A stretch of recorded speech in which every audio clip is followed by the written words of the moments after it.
So it's basically been a year since the Rodecaster Pro 2 hit the market.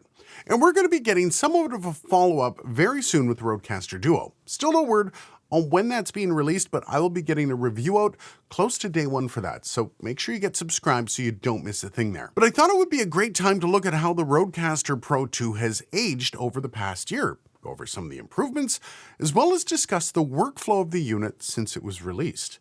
We can look at some of the concerns from when it was released and see if those have actually become issues or have been ironed out, and perhaps see if it's lived up to its hype. Might as well start with the build quality here. Now, when comparing this thing to the first-gen Rodecaster Pro, the first thing that popped up would be the build quality.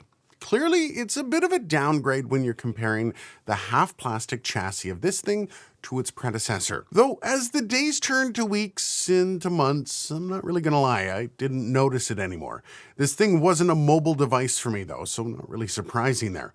This spent probably 3/4 of that time in use on my desk here, and the rest of the time on a shelf, so no worse for wear. And to be fair, in that time, I've employed the dust cover as well, which also protects the top from falling mics and things like that. Now, as for the buttons, knobs, and pads, there have been absolutely no issues whatsoever. I figured that power button, being the most mechanical-like thing on here, would be my bet for failing first, but I still do a double press to get the unit shut down, and it still clicks like day one. No noticeable difference to the faders, glide, or any of the knobs either. And I've been using all of the above. Now, the build on these things have held up quite well. It is rather impressive. Finally, that touch screen. Now, I haven't had any issues with it at all, and outside of it being an ugly mess of fingerprints, the responsiveness and touch quality haven't changed. And add to that, the UI has not become sluggish, or at least I've not noticed any slowdowns from the several updates. It is rather normal to expect some from systems as those updates begin piling up, but Rode must have expected that and built in some decent headroom for it. And I guess that's a great segue into the updates. Now, the list of rollouts for the Rodecaster Pro 2 has been rather nice, though not as extensive of a list from the original series. For this one, it's been mostly bug fixes with the odd feature or improvement. Now, the big one came out last July and it included the custom routing features that were very much anticipated. And much like the first unit, the UI changed dramatically over the first few months, and there seemed to be plenty to look forward to in each update. One of the cooler things you could do, if you were so inclined, is to join the beta club to try out all the new updates first. It offered a great way to jump in and try things out, but also gave the users a chance to communicate concerns with the developers. And I think that helped fill this thing out over the year. January 27th was the next big update for the output mix functionality, making this thing even more of a workhorse for more use cases. Also, those voice effects got more control as well. Always a handy feature. I am your father. And the latest big release saw the inclusion of the wireless devices being used as an input.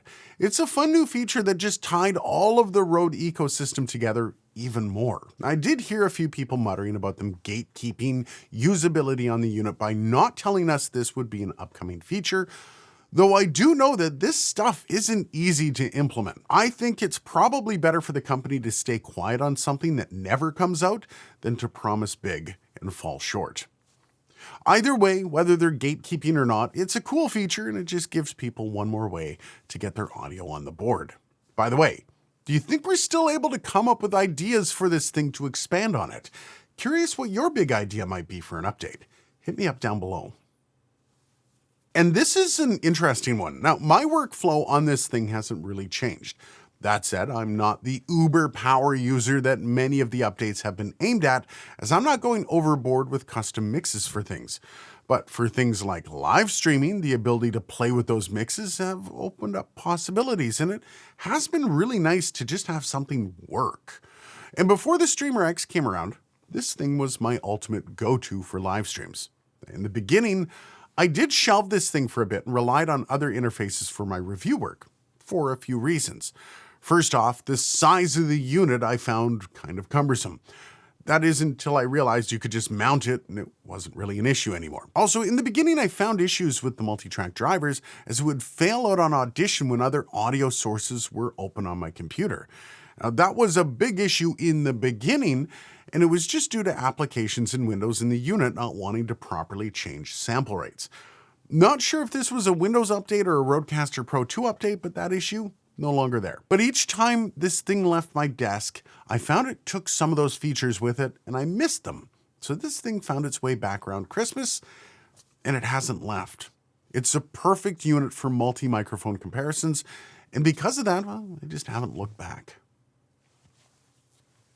Now, this has to be probably the most shocking part of this video. If you had told me a year ago that Mackie and Boss would be the companies with the closest competitors to the Rodecaster Pro 2, I would have done one of those awkward laughs. You know, like the short hack laugh, the single ha. Ha! Yeah, like that. I thought by now there would be more companies trying to grab some of this real estate, but I guess it's kind of just being ceded to Rode. Now, with that in mind, there is a possibility that companies are still developing something that can do more than the Rodecaster Pro 2, but I struggle to figure out how they can one-up it. Perhaps this niche stuff is all we're going to see, like the Boss Gigcaster, though it would be nice to see more competition in the scene. Kind of mildly disappointed on this end of things. With the lack of competition, the verdict kind of speaks for itself, doesn't it? I mean, there really is no one that can do what Rode is doing.